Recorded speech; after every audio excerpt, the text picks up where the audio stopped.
विपक्ष का एक एक नेता या विपक्ष का एक एक सांसद जो आज सदन में पहुंचा है उसके हाथ में संविधान की कॉपी है और विपक्ष का एक एक नेता यही कह रहा है कि संविधान को खतरे में पड़ने नहीं देंगे, मोदी की तानाशाही चलने नहीं देंगे और इसके पीछे हर एक छोटी बड़ी घटना को आधार बनाया जा रहा है, चाहे फिर संसद के परिसर से महापुरुषों की प्रतिमाओं को हटाकर प्रेरणा स्थल पर लगाने की घटना क्यों ना हो। इस सत्र में आगे क्या होने वाला है इसका ट्रेलर आज साफ साफ दिख गया। जिन लोगों को ये लगता था कि बीजेपी को खुद अपने दम पर बहुमत नहीं मिला है तो पीएम मोदी के तेवर बदल जाएंगे, उनके तेवर थोड़े नरम हो जाएंगे, उन लोगों को आज पीएम मोदी ने अपने ही अंदाज में जवाब दे दिया। संसद सत्र शुरू होने से पहले पीएम मोदी के आक्रामक तेवर साफ साफ नजर आए। उन्होंने विपक्ष को नसीहत दी कि वो संसद में गरिमा बनाए रखें। मोदी ने कहा कि देश की जनता काम चाहती है, स्लोगन नहीं। साथ ही पीएम मोदी ने भरोसा दिया कि देश की जनता ने सरकार पर जो भरोसा जताया है उस पर वो पूरा खरा उतरेंगे। मोदी ने कहा कि उनकी सरकार तीसरे कार्यकाल में पहले से 3 गुना ज्यादा मेहनत से काम करेगी। सदन में सामान्य मानवीय की अपेक्षा रहती है, डिबेट की, विजिलेंस की। लोगों को अपेक्षा नहीं है कि नखरे होते रहे, ड्रामा होते रहे, डिस्टर्बेंस होता रहे। लोग सब्सटेंस चाहते हैं, स्लोगन नहीं चाहते हैं। देश को एक अच्छे विपक्ष की आवश्यकता है, जिम्मेवार विपक्ष की आवश्यकता है। कल 25 जून है।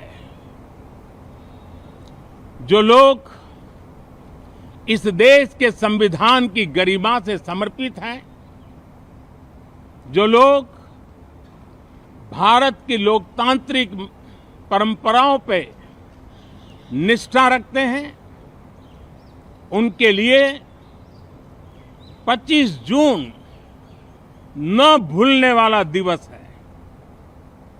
कल 25 जून को भारत के लोकतंत्र में जो काला धब्बा लगा था उसके 50 वर्ष हो रहे हैं।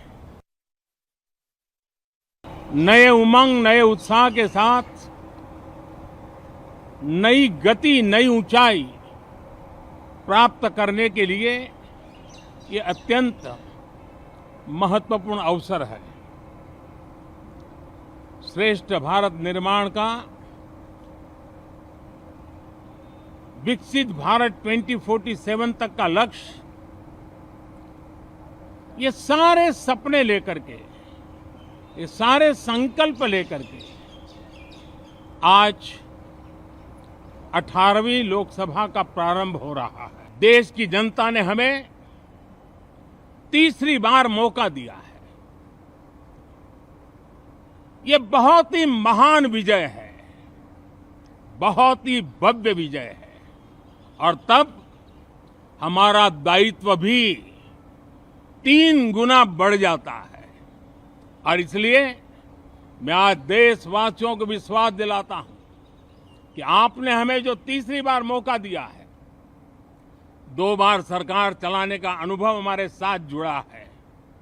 मैं देशवासियों को आज विश्वास दिलाता हूं कि हमारे तीसरे कार्यकाल में हम पहले से 3 गुना ज्यादा मेहनत करेंगे।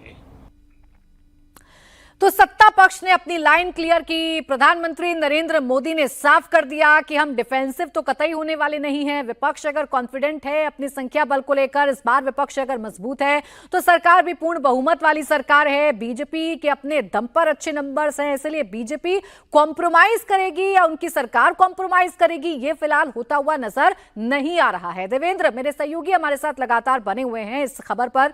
देवेंद्र, दोनों पक्षों की लाइन एकदम क्लियर है। संविधान वाला विपक्ष छोड़ेगा नहीं और उसका जवाब कैसे देना है ये सरकार ने तय कर लिया है। लेकिन संविधान वाले नैरेटिव को डैमेज करने के लिए क्या कदम उठाएगी सरकार, इसका डेंट बड़ा लगा है लोकसभा चुनावों में।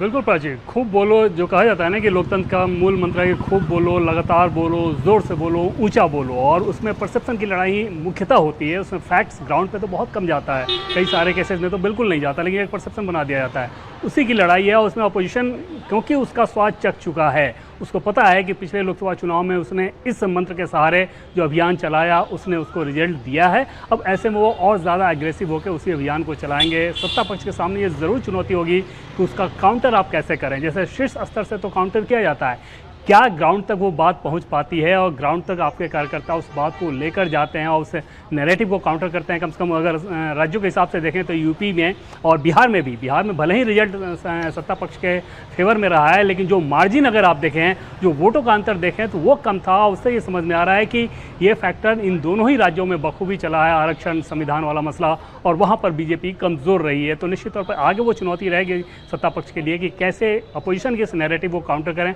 अपोजिशन की रणनीति तो सीधे सीधे नज़र आ रही है कि वो अब इसी लाइन पर आगे चलते रहेंगे और ज़्यादा एग्रेसिव तरीके से चलेंगे।